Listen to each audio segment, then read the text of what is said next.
자, 81페이지까지 읽었죠? 가장 빠른 방법은 무엇을 다하는 것이다? 사력을 다하는 것이다. 죽을 힘을 다하는 것이다. 아까 죽을 힘 하다가 이 얘기까지 막 흘러갔죠?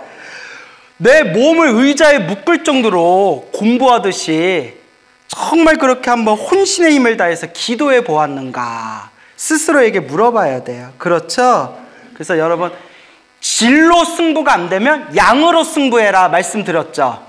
질로 승부가 안 되면 양으로 승부해라. 여러분, 신묘장구 대다라니 하루에 몇 편 정도 읽으세요? 한 번 읽을 때? 100번? 선생님 108번 대단하시다. 예. 신묘장구 대다라니의 원형이 되는 천수천왕 관세음보살 광대원만 무예 대비심 대다라니 경, 줄여서 천수대비경이라고 있어요. 예, 이 천수대비경에 보면 신묘장구 대다라니 5번 읽어라 나와요. 몇 번 읽어라? 5번 읽으면 모든 소원이 이루어지고 모든 업장이 소멸한대요. 몇 번? 근데 나도 한 5번이 아니라 50번, 500번은, 5000번은 안 읽어봤지만 500번 이상을 읽어봤거든요. 평생 이제 중노릇 하면서 500번 이상 훨씬 넘게 제가 신묘장구 다라니를 독송했겠죠. 그런데 내 업장이 소멸했는가, 내 소원이 다 성취됐는가 해보면 그건 아닌 것 같아요. 그러면 여러분들 벌써 저한테 제대로 공부하신 분들은 답이 딱 나왔죠. 어떤 마음으로 5번? 간절하게. 아무 번뇌망상 없이 완벽하게 5번을 읽으면 신묘장구 대다라니의 위신력을 완벽하게 체득할 수 있다는 거예요. 근데 여러분, 신묘장구 다라니 한 번 외울 때에도 생각이 어때요? 오만 생각이 다 일어나잖아요. 그러니까 10번, 100번, 1000번, 10,000번 읽고 읽다 보면 나중에 무엇으로 쑥 들어간다? 삼매. 뭐라고요? 삼매에 들어가게 되는 겁니다. 아시겠죠? 네, 삼매. 사력을 다할 때 참 마음자리의 힘은 가장 힘차게 뻗어나오는 것이다. 불교에서는 중생의 마음을 연여심, 육단심, 진여심으로 분류하기도 한다. 자, 여기 뒤에 보면 설명이 나와요. 이중 연여심은 다가온 인연 속에서 일어나는 평소의 마음 상태를 가리키고, 평소에 우리 조건 따라 일어나고 조건 따라 사라지는 우리 마음 상태. 그래서 음식을 보면 침이 나오고, 점심시간이 지나가면 배가 고프고, 그렇죠 여러분? 잘생긴 사람이 지나가면 자기도 모르게 어머머 제발 어머 잘생겼다 야 말 걸어봐 말 걸어봐. 안 그래요 여러분? 미안해요. 이렇게 어떠한 경계 대상의 인연 따라 일어나는 평상시에 그냥 마음을 무슨 심이라고 부른다? 연여심. 육단심이 뭐냐? 억지로 쥐어짜는 마음이에요. 억지로 쥐어짜는 마음. 육단심은 만용을 부려 억지로 하는 것으로 보통 때는 일어나지 않다가 큰 욕심이 일면 생겨나게 된다. 그 다음에 마지막에 무슨 심? 예, 이건 깨달음의 마음. 우리의 마음 가장 깊은 곳에 자리 잡고 있는 참되고 한결같은 마음자리로서 진여심, 아주 특별한 때만 나타나게 된다. 뭐 쭉 읽어볼까요? 예를 들면서 조금 더 구체적으로 살펴보자. 어떤 사람은 집에 불이 나자 자기 키보다 더 큰 장단지를 번쩍 들고 나왔는데 나중에 아무리 생각해 보아도 어디에서 그런 힘이 나왔는지를 알 수 없었다고 한다. 그것이 바로 무슨 심? 육단심. 뒤에서 막 호랑이가 쫓아오니까 평소 같으면 넘을 수도 없던 담을 나 죽는다 해가지고 담을 펄쩍 뛰어넘는 거. 이게 무슨 심? 육단심. 자, 그런 거죠. 쥐어 짜내는 그런 마음이에요. 옛말에 욕심으로 하는 일은 보통 때보다 몇 배의 힘이 생긴다? 5배의 힘이 생긴다. 여러분, 평소에 삽질하라고 하면 1시간 삽질하면 지쳐서 쓰러질 것 같은 사람이 너 추가로 삽질할 때마다 얼마씩 더 쳐줄게 하면 갑자기 몸에 힘이 어때요? 힘이 확 솟구치죠. 그래요, 안 그래요? 예? 여러분, 예를 들어서 3,000배를 했는데 1,500배 하다가 나 죽겠다고 쓰러진 사람한테 야, 1,500배 남았는데 지금부터 절 한 번씩 할 때마다 1,000원씩 줄게 하면 어떡하겠어요? 아우, 할 수 있을 것 같습니다. 이런 게 이제 욕심으로 쥐어짜내는 마음. 몇 배의 힘이 생긴다? 5배의 힘이 생긴다. 기도도 그래요. 여러분들이 평소에 1시간 앉혀놓고 기도하라고 할 때 막 온몸이 막 비틀리고 지루하고 짜증나는데 정말 다급하고 막 똥줄 타는 일이 생겼을 때에는 1시간이 아니라 몇 시간을 앉아서라도 부처님 도와주세요, 부처님 도와주세요, 그 마음이 절로 나오죠. 그런 것들, 그러니까 욕심으로 하는 거죠. 이 마음으로 기도하여도 보통과는 다른 결과를 얻을 수 있는 것이다. 그러니까 욕심으로 기도해도 가피가 있기는 있잖아요. 욕심으로 절을 해도 가피가 있기는 있잖아요. 그런데 하물며 진여심의 힘은 평소에는 느낄 수 없지만 특별한 경우 우리의 마음 깊은 곳에서 우러나오는 힘으로 이를 세속에서는 사력이라고들 한다. 사력. 죽을 힘을 다하면 10배의 힘이 생긴다는 말은 바로 이 진여심과 관련되어 있다. 자, 무슨 심? 진여심. 근데 이제 사력이라는 걸 표현하기 위해서 일타스님께서 진여심이라는 비유를 드셨는데, 제가 공부한 불교 교리에 의하면 진여심은 원래 이럴 때 쓰는 표현이 아니에요.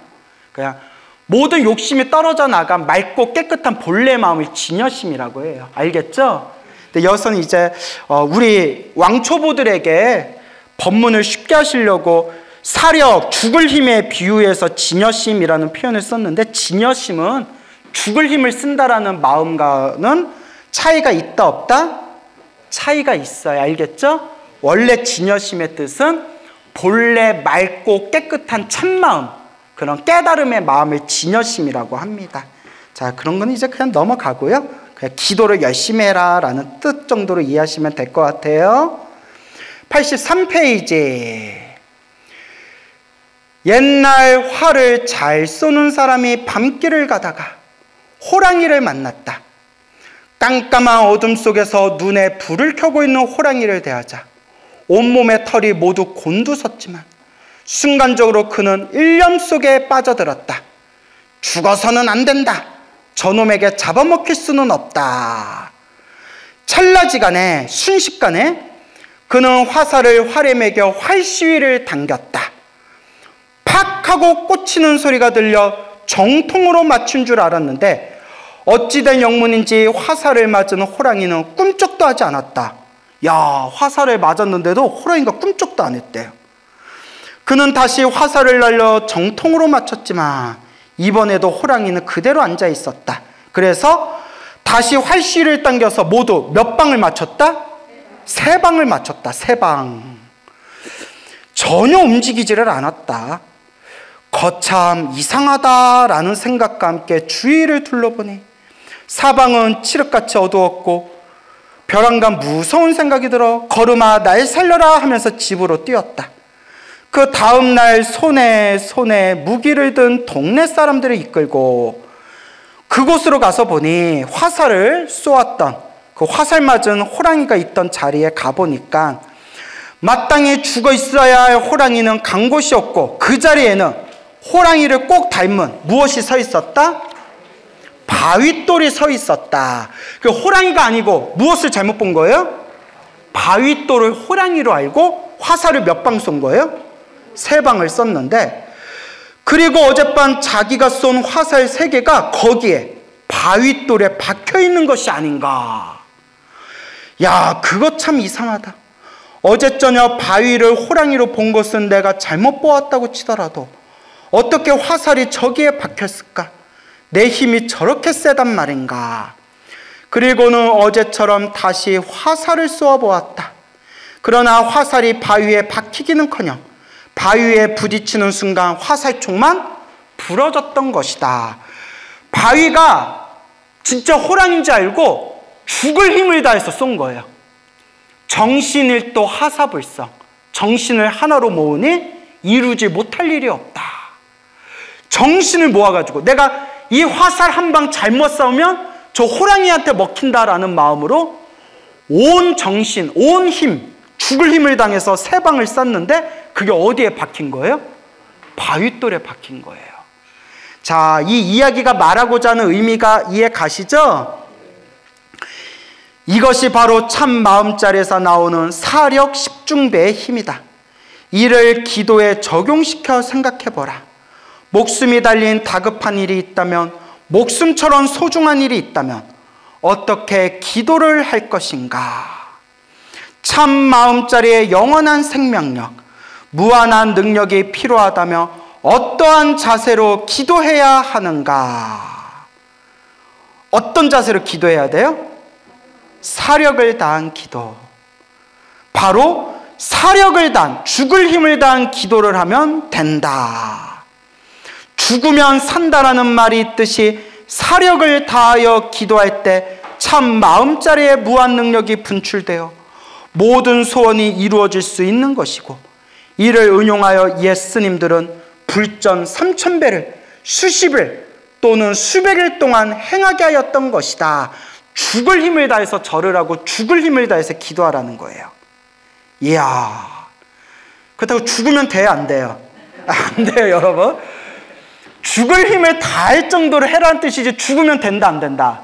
안 돼요. 막 부처님 앞에서 온몸에 막 휘발유 뿌린 뒤에 내가 지금 이 순간 딱 기도해가지고 내 소원이 이루어지지 않으면 내 몸에 불을 붙이겠어, 이러면 돼요, 안 돼요? 절대 안 돼요. 그런 짓 하기 있기 없기, 절대 없기. 예, 그래요. 그래서 저는 죽을 힘을 다해서 기도하지 못한다 하더라도 어떻게 해라? 간절하게, 그냥 꾸준하고 간절하게 해라. 알겠죠? 사실 저도 뭐 죽을 힘을 다해서 기도했던 것 같지는 않아요. 열심히는 했어요. 정말 열심히 했는데 죽을 힘을 다해서 기도했던 것 같지는 않지만 그래도 공덕이 있고 가피가 있더라고요. 그래서 다급한 기도는 죽을 힘을 다해서 하는 것이지만, 하지만 저는 항상 불자님들께 당부드리고 싶은 게 지혜롭게 해라. 어떻게 해라? 지혜롭게 하십시오. 알겠죠? 스님들께 법문 듣고 스님들께 여쭈어 보면서 그렇게 지혜롭게 하시고, 예, 그렇게 기도하시기 바랍니다. 매일 3000배를 37일 동안 제1공화국 시적 말기에 치안국장을 지낸 이 강학은 대구에서 태어났다. 공부를 열심히 하였던 그는 초창기 경찰대학 수석으로 졸업하였고 곧바로 이승만 대통령의 눈에 띄어 30대 나이에 치안국장이라는 높은 자리에 앉게 되었다. 그리고 그의 어머니 대덕화보살은 불심이 지극히 통독한 분으로 열심히 803 파괴사를 다녔고, 차를 타고 가다가도 먹물 옷을 입은 스님만 보면 얼른 뛰어내려 큰절을 하고 주머니를 털어서 얼마라도 포시를 해야 직성이 풀리는 분이었다.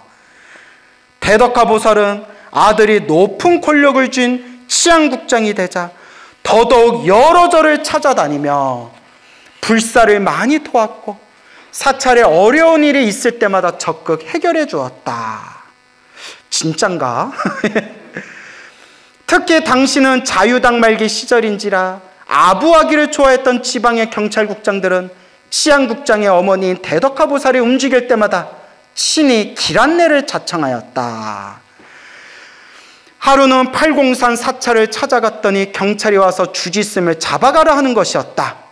이유인즉 스님이 큰 나무 하나를 베어 절 앞에 개울에 외나무 다리를 놓았는데 그것이 살림법 위반이라는 것이었다. 대덕화보살은 길 안내를 맡은 경찰국장에게 말했다. 걸음도 제대로 못 걷는 나 같은 노인이 개울을 건너다가 넘어지기라도 하면 어떻게 되겠소? 외나무 다리를 놓아야지.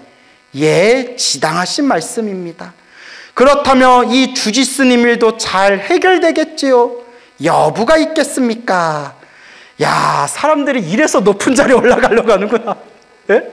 그렇죠, 여러분? 이렇게 말 한마디에 다 해결이 돼버리네. 예. 그래요. 참, 이 중생들 살아가는 세계가 다 이래요. 이렇게 대덕하보살은 어려운 일의 해결사 노릇을 하였다. 그러니까 그런 생각이 들어요. 저는 뭐 부귀영화에는 관심이 없지만, 이왕 부귀영화를 구하고 높은 권력에 오르기를 바란다면 부귀영화를 누리고 높은 권력에 올라가되 그 힘을 어떤 곳에 쓰면 좋겠다? 좋은 곳에 쓰면 좋겠다. 그렇죠? 예. 누군가는 대통령 해야 되잖아요. 누군가는 장관을 하고 누군가는 국회의원이 되고 누군가는 높은 자리에 올라가서 일을 해야 되잖아요.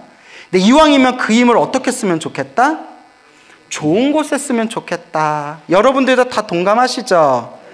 근데 우리 중생들 마음이 그렇지 않은가 봐요. 높은 자리에 올라가면 자기도 모르게 무슨 질을 하게 된다?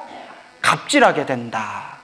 우리 중생의 탐욕과 성냄과 어리석음이 가득하기 때문이죠. 그래서 저도 주변에서 이렇게 광우스님 하면서 전국적으로 인지도가 높아지다 보니까 제가 더 겸손해지려고 노력해요. 왜냐하면 광우스님 그 인기 좀 생겼다고 콧대 높아져가지고 어깨에 그냥 힘 빡 주고 다니는데 재수없어 막 이런 소리 들으면 안 되잖아요. 그렇죠? 그래서 웬만하면 저도 겸손해지려고 노력하는데 참 우리가 높은 자리에 올라가면 참 사람 마음이라는 게 간사해지는 것 같아요. 그죠? 근데 여러분들이나 저나 자꾸 뭐 하는 수밖에 없다?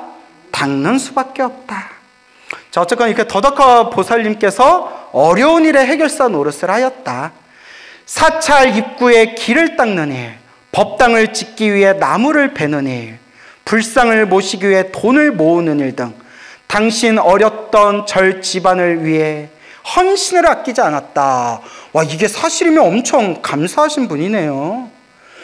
그런데 이승만 정권의 부정부패를 보다 못한 학생들이 봉기하여 4.19가 일어났고 그 와중에서 궁중을 향해 발포하라고 명령을 내린 죄로 내무부 장관 최인규와 함께 아들 이강학이 사형을 선고받게 될 것이다.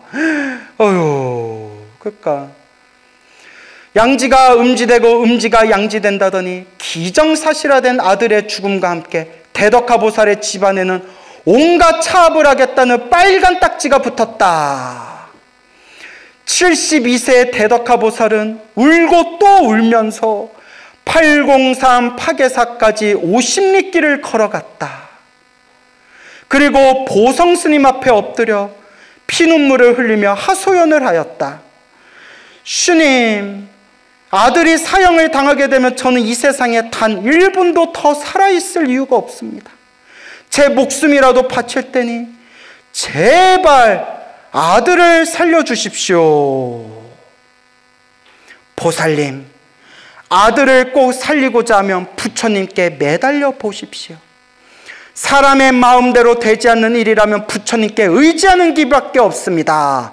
보험 중에 최고의 보험이 무엇이다? 부처님 보험. 인맥 중에 최고의 인맥이 무엇이다? 부처님 인맥. 야, 여러분들은 인맥 빵빵하네요. 누구 인맥이 있어요? 부처님 인맥. 근데 불러도 항상 뭐 하세요? 그냥 웃지요. 그렇지만 보통 기도로는 통하지 않을 것입니다. 왜냐? 너무 업이 두꺼운 거예요. 사형받을 정도면 얼마나 업이 두껍겠어요. 그리고 저도 제 기억에 맞는지 모르겠는데 저도 책에서 요 시대 때 관련된 한국 현대사 책을 봤는데 이 이강학 씨가 실제로 총을 쏘라고 발포 명령을 내렸대요. 그러니까 어떻게 보면 그때 총 맞고 죽은 사람들 가족들한테는 최천지 왼수죠. 그렇죠, 여러분? 나 같으면 각하 하야 하십시오. 시민들을 향해서 총을 쓸 수는 없습니다. 라고 하려는가 모르겠네. 예, 그래요. 참 어려워요. 그죠? 예. 아이고, 나무아미타불. 부귀영화 유지하기가 그렇게 어려운 겁니다. 자, 그래서 그렇지만 보통 기도로는 통하지 않을 것입니다. 아드님을 30년 동안 키웠으니 30년 키운 공만큼 부처님께 공을 드려야 할 것입니다. 죽기 살기로 기도해 보십시오. 부처님의 응답이 있을 것입니다. 어떻게 기도를 할까요? 아들의 사형 집행은 언제쯤 있을 것 같습니까? 한 달 정도 있으면 처형될 것입니다. 그럼 7일 동안 매일 3,000배씩 절을 하십시오. 예, 아들만 살릴 수 있다면, 야, 참, 아들이 뭘까? 아들이 뭘까? 저 아시는 어느 보살님이 아들이 스승입니다, 스님. 제 아들이 스승입니다. 저 너무 힘들고 괴롭고 답답할 때 스님 법문 듣고 스님 법문 듣고 마음 다스리면서 기도했습니다. 아니, 왜 그러세요? 아들이 너무나 큰 사건 사고를 저질러가지고 그 아들 업장 녹이겠다고 아들이 스승이다 생각하면서 기도하고 피눈물을 흘렸습니다. 대단하십니다. 아들이 스승입니다. 아들이 보살님 공부시키려고 온 스승입니다. 아들에게 빚이 있다 생각하시고 열심히 기도하십시오. 기도하느라 고생 많이 하셨네요. 근데 그분 말씀이 남편 같으면 하지도 않았습니다. 남편 이름이 하지도 않았습니다. 누구니까 난다? 아들이니까, 자식이니까 피눈물 흘리면서 기도했습니다. 그런 얘기를 저한테 직접 하시더라고요. 근데 여러분, 자식에 대한 애정이 깊은가요? 저는 애를 안 낳아봐서. 어떤 스님이 저한테 그래요. 광우야, 중들이 왜 철이 안 드는 줄 아니? 왜요, 스님? 애가 없어서 그래. 우스개로, 어른 스님이 우스개로. 그러면서 이제, 광우야, 너도 철들기는 글렀다. 이러시더라고요. 예. 나 정도면 괜찮지 않나요? 대답 없어, 야. 소름 끼쳐. 대답이 없어. 넘어갑시다. 그럼 7일 동안 매일 3,000배 절을 하십시오. 예, 아들만 살릴 수 있다면. 야, 참 자식이 뭔지. 근데 어제 우리 아버지 오셨다고 했잖아요. 항상 저한테 그냥 저 잊을만 하면 하시는 말씀, 또 저 잊을만 하면 또 하시는 똑같은 말씀이 있어요.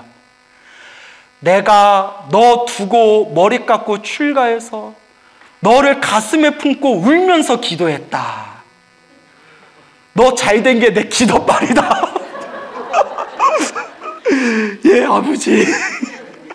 예, 그래요. 저희 아버지 스님도 그렇게 어린 저를 두고 머리 깎고 출가하셔서 그렇게 가슴에 품고 그렇게 새벽 종성하면서 눈물 흘리고 신묘장구 대단한 일을 하염없이 불렀다. 그런 얘기를 하시더라고요. 그래서 저는 자식이 없어서 잘 모르겠지만 자식을 생각하는 부모 마음이 참 이게 평범하지가 않구나 라는 생각이 듭니다. 그렇죠, 여러분? 아들을 살리겠다는 일념으로 3,000배씩 치료를 하겠다고 다짐했지만 유난히 뚱뚱한 체구의 늙은 대덕화 보살로서는 하루 3,000배가 보통 힘든 일이 아니었다. 젊고 날렵한 사람들보다는 절 한 번 하는데 2~3배의 시간이 걸렸던 대덕화 보살. 이분이 나이가 몇 살이라고 했죠? 앞에? 세상에 72세 그 뚱뚱한 체구로 그 나이 드신 몸으로 관절도 아플 텐데 첫날 1,000배를 했을 때 그녀는 이미 파김치가 되어 있었다.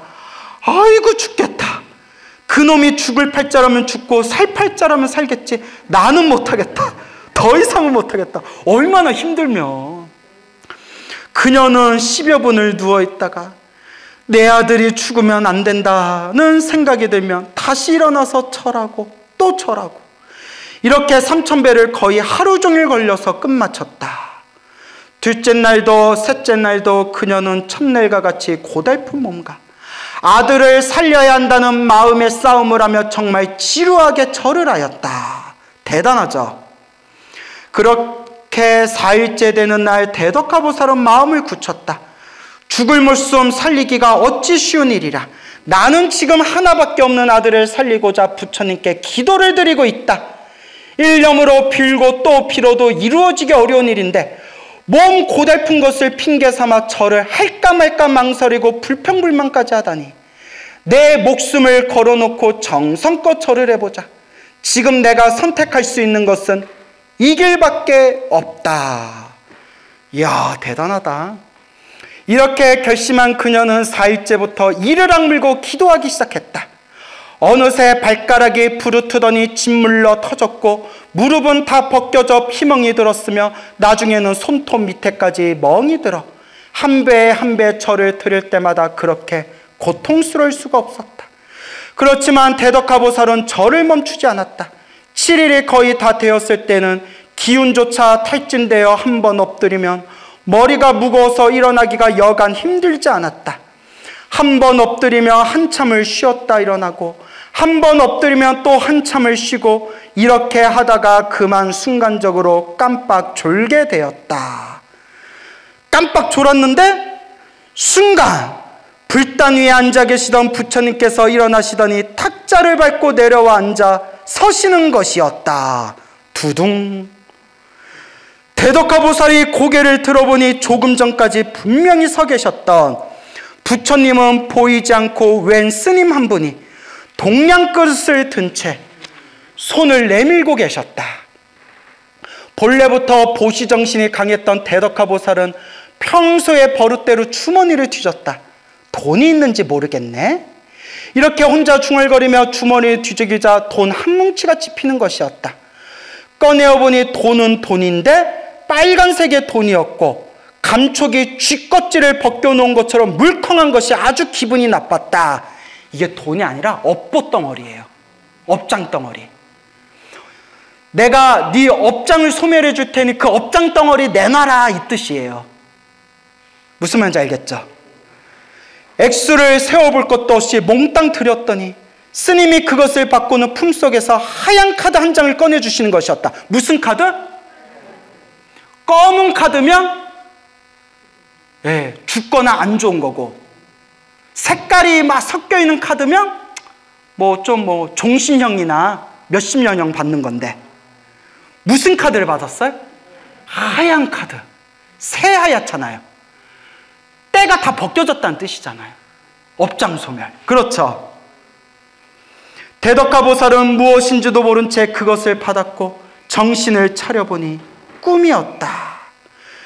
그리고 다시 무거운 몸을 일으켜 절을 계속하였는데 마지막 3000배가 끝나갈 무렵에 법당 밖에서 스님의 음성이 들려왔다. 보살님, 살았습니다. 아드님이 살게 되었어요. 예? 살았다고요? 방금 내무부 장관을 지낸 최인규는 사형이 확정되고 아드님은 15년 징역으로 감해졌다는 라디오 방송이 있었습니다.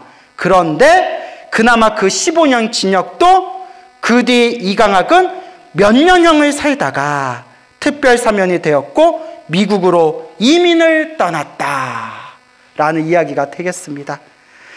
목숨을 걸고 기도한 거예요. 어머니 입장에서는. 그렇죠. 물론 우리 입장에서는 죄 지은 사람은 죄를 받아야지 라고 생각할 수 있겠지만, 여러분 관세음보살 보문품 읽어보셨나요? 거기 이런 구절이 나와요.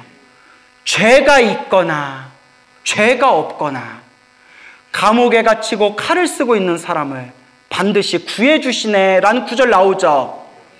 우리의 중생 입장에서는 죄가 있느니 없느니, 죄가 없느니 있느니 따지지만 대자대비한 불보살님 입장에서 봤을 때는 다 무엇으로 보여요? 그냥 불쌍한 중생으로 보일 뿐이에요. 그냥 부처님, 보살님 눈에는 그냥 다 불쌍한 중생으로 보일 뿐이에요. 그래서 죄가 있거나 죄가 없거나 일심으로 부처님과 관세음보살을 불러라. 반드시 그대를 구제해 주시리라 라고, 그렇게 우리 부처님께서 우리 중생들에게 법을 설하고 계시는 겁니다. 여러분, 힘들고 괴롭고 답답할 때 우리가 의지할 수 있는 최고의 의지처가 무엇이다? 부처님, 바로 기도다라는 것을 명심하시기 바랍니다. 알겠죠? 그냥 닦는 수밖에 없습니다. 91페이지. 만약 대덕하보살의 이러한 기도가 없었다면 이강학은 틀림없이 죽었을 것이다. 그 사력을 다한 어머니의 기도가 아들을 살렸던 것이다. 온몸이 막 퉁퉁 막 멍이 들고 막 손톱 발톱이 빠질 정도로 그냥 절을 하고 절을 하지 않았겠어요? 부처님, 부처님, 우리 아들 살려주십시오. 그 죽을 힘을 당한 어머니의 간절한 기도, 이처럼 지극한 기도는 나의 업이 아닌 다른 사람의 업까지도 능히 녹일 수가 있다.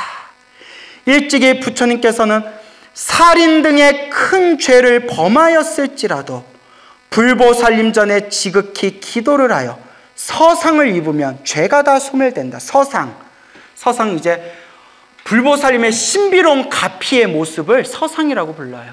서상. 그래서 뭐 대표적인 게 불보살림이 나타나 주셔서 나를 뭐 깨끗하게 목욕시켜 주시거나 뭐 이마를 만져 주신다거나 향을 가져와서 내 몸에다가 향을 지져 주신다거나 뭐 그런 특별한 서상. 그러면 죄가 다 소멸된다고 하셨다. 이것도 다 경전에 나오는 내용이에요. 하지만 그런 현상에 너무 집착하면 된다, 안 된다? 안 돼요. 예전에 10몇 년 전에 어느 노보살림을 만났는데 해인사 백년암 신도였어요. 백년암 아시죠? 거기에 그냥 성철 스님 계셨을 때부터 그 기도 다니셨다는 보살님이셨는데 그냥 밥 먹듯이 삼천배하고 그냥 밥 먹듯이 능엄주 외우던 보살님이었는데 어느 날 이제 성철 스님이 세상 떠나시고 난 뒤에 한참 이제 시간이 지난 뒤에 백년암에 가서 항상 이렇게 삼천배하고 기도하고 정말 기도를 열심히 했대요. 그렇게 기도를 하는데 기도하다가 지쳐서 깜빡 비몽사몽에 성철 스님이 나타나셨대요. 성철 스님이. 물론 여러분 정말 성철 스님이 나타났다고 생각하지 마시고 다 내 마음이 만든 하나의 현상이에요. 성철 스님이 나타나시더니 5개 살생하지 말라, 도둑질하지 말라, 음란한 짓을 하지 말라, 거짓말하지 말라, 술 마시지 말라 5개를 설해 주시면서 팔뚝에다가 수계식 아시죠? 수계식 할 때 우리 향 지지잖아요. 향을 이렇게 딱딱딱 이렇게 내 기억이 만져보는데 한 3번인가 찍어주셨대요. 딱딱딱 찍어주셨는데 아 뜨거 하고 딱 눈을 떠보니까 뭐예요? 꿈이잖아요. 꿈이 너무 생생하다고 팔뚝을 딱 봤는데 팔뚝에 뭐가 생겼을까요? 화상 자국이 생긴 거예요. 그걸 저한테 직접 보여주셨어요. 스님 제가 어떻게 스님께 거짓말하겠습니까? 하면서 팔뚝에 여기 굵은 향으로 딱딱딱 찍은 게 딱 저한테 보여주셨어요. 10몇 년 전에. 근데 저 같은 경우는 이제 뭐 그런 어떤 우리 마음이 만든 이 신비한 가피의 힘 같은 걸 우리 스님들은 아니까 다행히 그 보살님이 다행인 게 그거를 막 자랑하거나 집착하지는 않더라고요. 그래서 아유 보살님 보살님 공덕의 힘입니다. 참 큰 체험을 하셨습니다 라고 말씀을 드렸죠. 그게 그렇게 내가 지었던 업장이 그만큼 뭐 했다? 소멸하고 그렇게 가피를 알게 모르게 내 공덕이 쌓였다 이렇게 생각해 볼 수 있겠죠. 알겠죠? 하지만 너무 이런 거 뭐 집착하지는 마세요. 그냥 우리는 뭐 꿈에 나타나든가 말든가 그냥 부처님만 믿고 수행하면 됩니다. 알겠죠? 근데 왜 나는 한 번도 안 찍어주냐? 갑자기 그래, 집착하지 맙시다. 근데 집착 안 하려는데 어떻게 나는 한 번은 안 나타나냐? 자, 이제 웃자고 한 말이에요. 자, 기도를 지극히 하면 어떤 업장도 소멸될 수 있는 것이다. 이 세상의 일이란 낮과 밤의 원리와 같다. 어둠이 다하면 밝음이 오고 밝음이 다하면 어둠이 오게 되어 있는 것이다. 이를 기도에 적용시켜보면 어둠은 업장이요 밝음은 가피이다. 업장이 두터워 뜻과 같이 되지 않을 때 일월과 같은 해와 달과 같은 부처님 자비에 의지해보라. 틀림없이 어두운 것이 사라지고 밝음이 오게 되어 있다. 문제는 오직 나의 정성이니 만약 업장이 두텁다면 사력을 다해 목숨을 걸고 기도할 필요가 있다. 간절하게 기도해라. 그 하나의 방법인 삼천배 기도법은 과거 장엄겁의 일천부처님, 현재 현겁의 일천부처님, 미래 성숙겁의 일천부처님 이렇게 3대 겁 동안에 출연하는 삼천부처님께 각각 한 번씩의 절을 올리는 참회법이다. 여러분 제가 늘 말씀드리지만 어떤 기도를 하든 하나로 통한다고 했죠? 그러니까 근데 3,000배나 3,000배가 넘어 힘들면 뭐 1,000배나 500배라도 절을 많이 해주면 좋아요. 절도 아주 훌륭한 기도법입니다. 알겠죠? 하지만 무릎이 너무 아프거나 관절이 안 좋으신 분들은 꼭 3000배에 집착할 필요는 없어요. 하지만 3000배가 왜 유리하냐? 3000배 하면 편해요? 힘들어요? 힘든 거 부처님만을 바라보면서 억지로라도 절하면 무엇이 나와요? 간절함이 나와요. 그 묘한 힘이 있기는 있어요. 하지만 무슨 기도가 더 낫다에 집착하지 말고 나한테 맞는 걸 꾸준히 깊이 하는 게 중요합니다. 알겠죠? 만약 지금 우리에게 비상한 일이 일어나고 있다면 비상한 기도, 비상한 참회가 뒤따라야 한다. 참으로 큰 일을 해결하고자 한다면 적어도 3000배를 3일 또는 7일 나아가 21일 정도는 하여야 한다. 예, 절 기도가 좋기는 좋아요. 지금 큰일이 눈앞에 이르렀다면 크게 마음을 일으켜 부처님께 매달려 보라. 이것만은 꼭 소원 성취하게 해달라고, 잘못했으니 살려달라고 해라. 어우, 구질구질하다 진짜. 하지만 부처님이 분명히 말씀하셨죠. 힘들고 괴로움에 빠진 자여 간절히 누구를 불러라? 예, 불보살님을 불러라. 부처님께 매달려 온 힘을 다해 기도하면 부처님의 밝은 가피는 나에게 이르기 마련이고, 가피력이 나에게 이르면 어두운 업장이 녹아들어 모든 일이 원만하게 풀리게 되어 있는 것이다. 살아가면서 힘들고 괴롭고 답답할 때 부처님을 의지하면서 간절하게 기도하시기 바랍니다. 알겠죠? 예, 오늘 여기서 마치겠습니다.